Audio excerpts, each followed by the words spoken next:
What's up, everybody, and welcome to another episode of the Rideshare Hub. My name is Greg. What I'm going to do for you guys today is I've heard that there's like a rising concern about the safety for drivers, and I'll kind of address safety for passengers as well, because I'm sure most of you have taken rides from time to time.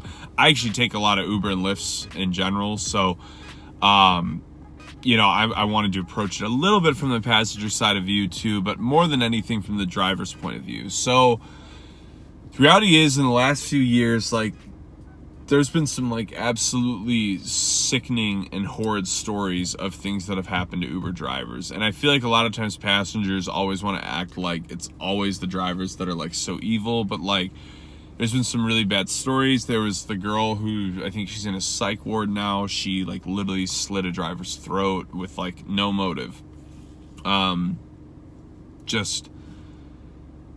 I don't know, people have some dark things going on, but I've heard, and I mean, you guys, I don't even want to say what the stories were. I'm sure you guys all know what I'm talking about, but there's been a lot of concerns, and I know my mom in particular got really freaked out about it, and she was like, I don't want you doing any more Uber and Lyft driving, it's dangerous, and it's kind of weird. So if you're in a concealed carry state, I'm pretty sure you're not even allowed to have your gun on you, even if you're in a concealed carry state.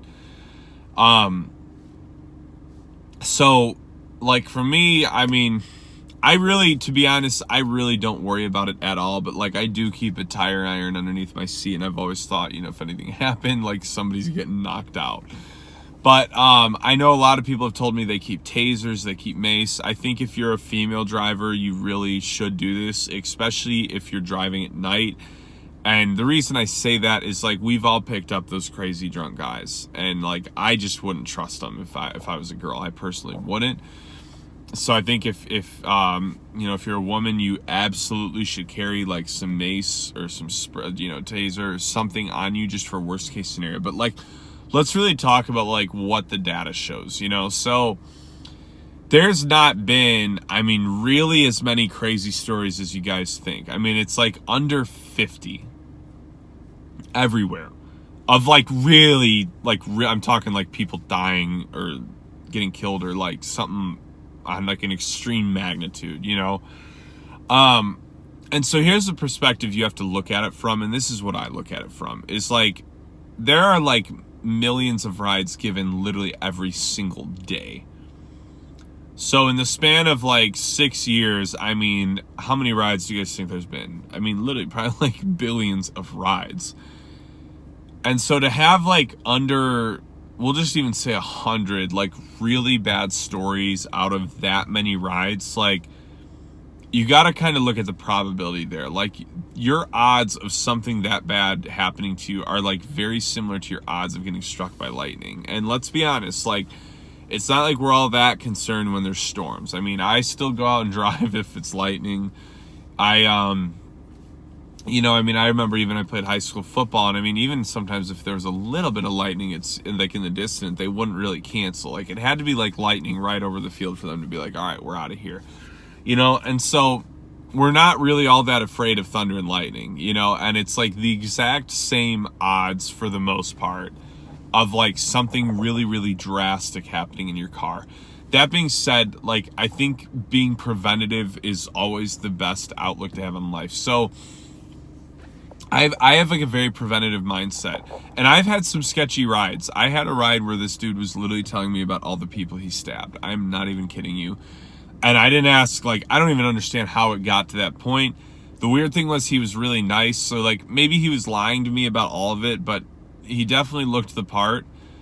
He had gang tattoos. I knew the exact tattoos, where they were from.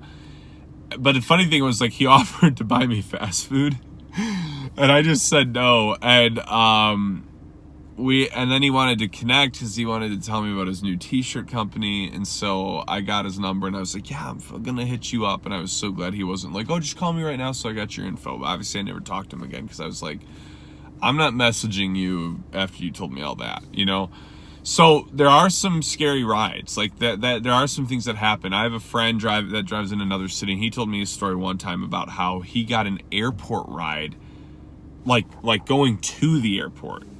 at like 2 a.m, but it wasn't even like going to the airport. It was like going to the rideshare lot. And these guys were acting really sketchy. And then one of them got on the phone, was like, yeah, we're 5 minutes away. Oh, you think we shouldn't anymore? Okay. And then he goes to the driver, goes, hey, actually, cancel that. Can you just turn around? And he said that the one guy said to him right before he got out of the ride, he said, you have no idea how lucky you got tonight, and then closed the door.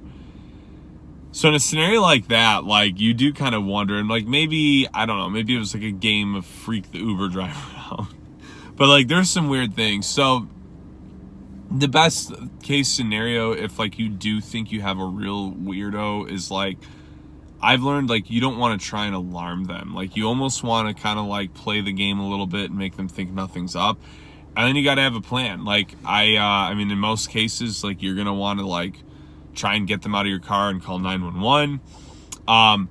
But the main point I wanted to make over this is that, like, it's not that prevalent of an issue. Like, you're more than likely to drive for 5 years and not have a bad thing ever happen to you.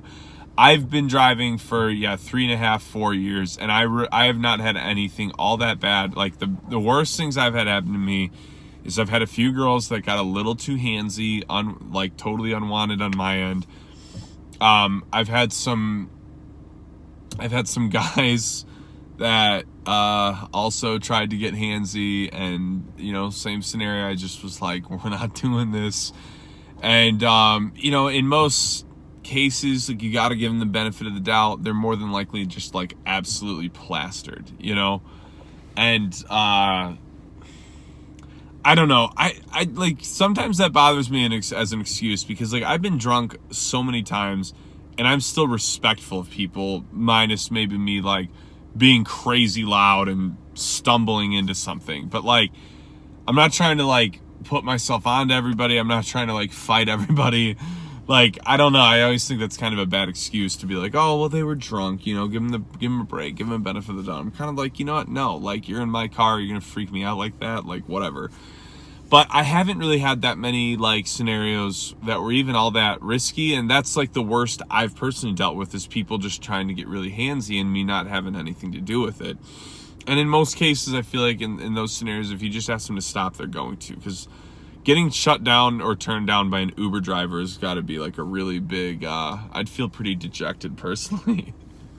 I remember one time this girl messaged me on like the lost item thing, and she was like, hey, I thought we really hit it off, thought we really clicked, thought you're cute. I don't know what she said, but something like that. And I like actually felt like kind of bad about not even saying, I just didn't even send anything back because she left her number, so I didn't text her or anything. And I kind of felt worse about it. Because I was like, that's gotta feel pretty bad getting like rejected by an Uber driver. But what I will say kind of on that topic is, like, let's be honest, like, more than likely if you're a driver, you've had passengers ask you this. And like, on the topic of hooking up. Now, my thing on that is, like, I won't risk it, because I just do not trust people. And these are strangers. I mean, these are complete strangers, and if they've had any kind of liquor in them, God only knows what they might say or do. And in today's day and age, in this society, like, that is not something you want to risk. So my recommendation there is, again, have a preventative mindset. Don't engage in it at all, and I think you're gonna always remain safe. Maybe you feel a little bit safer if you have a dash cam. That's another thing. Obviously, another preventative measure is definitely a dash cam, preferably one that shoots forward so that you have the road ahead of you, and then it also will shoot backwards and you can see inside the car. Like, I think that's a must-have. But as far as like the safety in general outside of that specific area, like I said, guys, the main thing is it's really not that big of a threat. The odds are in your favor. Have a preventative mindset. Worst case scenario, if you start to feel safe, pull over and make up an excuse. Tell them you're about to throw up and you need to go home. I've done this with people before. It wasn't because I didn't feel safe. It was honestly just because I think I wanted to go home. But I was like halfway through, I was like, guys, I really don't feel good. I'm so sorry. Can I drop you off here? That was really shady of me. But that's the best case scenario. Like if you are getting to a point where you feel really like shady about the situation, I would just pull over and make up an excuse again, because if you do something that's really alarming to them, then they're gonna like lash out. If you just start dialing the cops, they're probably gonna punch you and rip your phone out of your hand. So you want to try and do something to make them think like you're not on to whatever they're trying to do. And a lot of times maybe that'll make them second guess it. You know, I don't know, but that would be my best advice. Just always play it safe. Now, from a passenger's point of view, I think it's the same thing. I think the odds are in your favor. Like there's really not as many crazy stories as you think. We're honestly pretty good people as drivers. Like we're not trying to hurt everyone and do bad things, but obviously there's just weirdos out there, you know? And there's a lot of guys that will take advantage of the ease of having, you know, a human being in your car from doing this.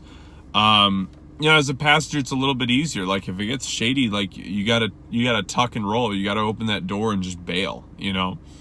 But in general, like I said, the numbers are in our favor. I don't think you really need to sweat it that much. So I'm going to stop the video here, though. I hope you guys enjoyed this. Be sure to give it a thumbs up and subscribe to the channel, and I will talk to you guys soon.